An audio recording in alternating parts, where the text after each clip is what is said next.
Assalamualaikum warahmatullahi wabarakatuh.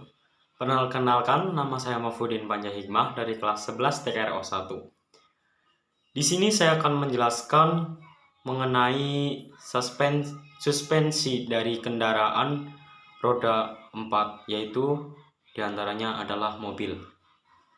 Saya akan menjelaskan uraiannya terlebih dahulu apa itu yang dimaksud dengan suspensi. Sistem suspensi terletak di antara bodi kendaraan dan roda-roda dan dirancang untuk menyerap kejutan dari permukaan jalan sehingga menambah kenikmatan dan stabilitas berkendara serta memperbaiki kemampuan cakram roda terhadap jalan. Suspensi terdiri dari pegas, shock absorber, stabilizer, dan sebagainya. Pada umumnya, suspensi dapat digolongkan menjadi suspensi tipe rigid atau rigid axle suspension dan tipe bebas, independent suspension. Suspensi menghubungkan bodi kendaraan dengan roda-roda dan berfungsi sebagai berikut. Selama berjalan, kendaraan secara bersama-sama dengan roda menyerap getaran oskilasi dari kejutan permukaan jalan. Hal ini untuk melindungi penumpang dan barang agar aman, serta menambah kenyamanan dan stabilitas. Memindahkan gaya pengereman dan gaya gerak ke bodi melalui gerakan antara jalan dengan roda-roda. Menopang bodi pada axle dan memelihara retak geometris antara bodi dan roda. Selanjutnya di sini saya akan menjelaskan tentang apa sih komponen utama dari sistem suspensi pada kendaraan mobil. Yang pertama adalah pegas, yang kedua itu shock absorber, yang ketiga suspension arm, yang keempat ball joint, yang kelima bushing karet, yang keenam strut bar, yang ketujuh stabilizer bar, yang kedelapan lateral control rod, dan yang ke-9 control arm, yang ke-10 adalah bumper. Jadi komponen-komponen ini itu berfungsi sebagai pegas-pegas dong absorber digunakan pada semua sistem suspensi, sedangkan komponen lainnya digunakan pada model-model tertentu saja. Yang pertama akan saya bahas yaitu adalah shock absorber. Untuk uraiannya yaitu apabila pada suspensi hanya terdapat pegas, kendaraan akan cenderung beroleksi naik turun pada waktu menerima kejutan dari jalan. Akibatnya berkendara menjadi tidak nyaman. Untuk itu shock absorber dipasang untuk meredam oskilasi dengan cepat agar memperoleh kenikmatan berkendara dan kemampuan cengkraman ban terhadap jalan. Jadi shock absorber itu berfungsi sebagai peredam dari getaran ketika kita berkendara.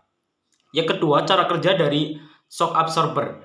Di dalam shock absorber terdapat teleskopik, terdapat cairan khusus yang disebut minyak shock absorber. Pada shock absorber tipe ini, gaya rendahnya dihasilkan oleh adanya tahanan aliran minyak karena melalui orifice atau lubang kecil pada waktu piston bergerak. Yang kedua adalah kita akan membahas tentang ball joint. Untuk uraiannya, ball joint menerima beban vertikal maupun lateral. Di samping itu juga berfungsi sebagai sumbu putaran roda pada saat kendaraan membelok. Jadi ketika kendaraan membelok itu di situ ball joint itu berfungsi sebagaimana mestinya.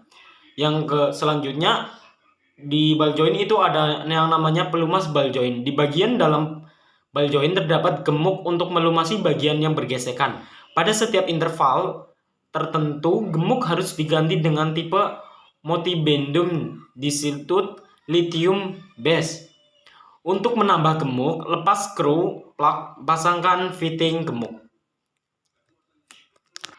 Selanjutnya, untuk komponen selanjutnya dari suspensi adalah stabilizer bar. Stabilizer bar berfungsi untuk mengurangi kemiringan kendaraan akibat gaya sentrifugal pada saat kendaraan membelok. Di samping itu, untuk meningkatkan transaksi ban untuk suspensi depan, stabilizer bar biasanya dipasang pada kedua lower arm melalui bantalan karet dan linkage. Pada bagian tengah diikat ke frame atau bodi pada dua tempat melalui flashing. Untuk cara kerjanya yaitu bila roda kanan dan kiri bergerak ke atas dan ke bawah secara bersamaan dengan arah dan jarak yang sama, stabilizer bar harus bebas dari puntiran. Umumnya, pada saat kendaraan membelok, pegas roda bagian luar atau outer spring tertekan dan pegas roda bagian dalam linear terpuntir karena salah satu ujungnya tertekan ke atas dan ujung lainnya bergerak ke bawah. Batang stabilizer cenderung menahan terhadap puntiran. Tahanan terhadap puntiran ini berfungsi mengurangi body roll dan menerima body dalam batas kemiringan yang aman. Selanjutnya kita akan membahas tentang komponen dari suspensi selanjutnya, yaitu bumper. Pada saat kendaraan melalui jalan yang berlubang atau tonjolan besar, pegas mengerut dan mengembang secara berlebihan. Keadaan ini dapat menyebabkan kerusakan komponen lainnya. Untuk itu, bonding dan rebonding bumper dipasang sebagai pelindung frame, axle, shock absorber, dan lain-lain pada waktu pegas mengerut dan mengembang di luar batas maksimum. Untuk suspensi itu ada beberapa tipe karakteristik suspensi. Menurut konstruksinya, suspensi dapat digolongkan menjadi dua tipe. Suspensi. Pada suspensi tipe rigid, roda kiri dan kanan dihubungkan oleh axle tunggal. Kalau suspensi model bebas, pada suspensi model bebas, independent suspension, masing-masing pada roda kiri dan kanan bergerak bebas atau independent. Suspensi dibagi menjadi dua, yaitu suspensi rigid dan suspensi independent. Selanjutnya kita akan membahas tentang strut bar. Seperti diperlihatkan pada gambar di bawah ini, salah satu ujung strut bar dipasang pada lower suspension arm dan ujung lainnya diikat ke brake strut bar yang diikatkan ke bodi atau cross member melalui bantalan karet. Strut bar berfungsi untuk menahan lower arm agar tidak berfungsi maju atau mundur pada saat menerima kejutan dari permukaan jalan yang tidak rata atau dorongan akibat terjadinya pergerakan. Mungkin itu saja yang dapat saya jelaskan dari penjelasan dari suspensi. Sekian dari saya. Wassalamualaikum warahmatullahi wabarakatuh.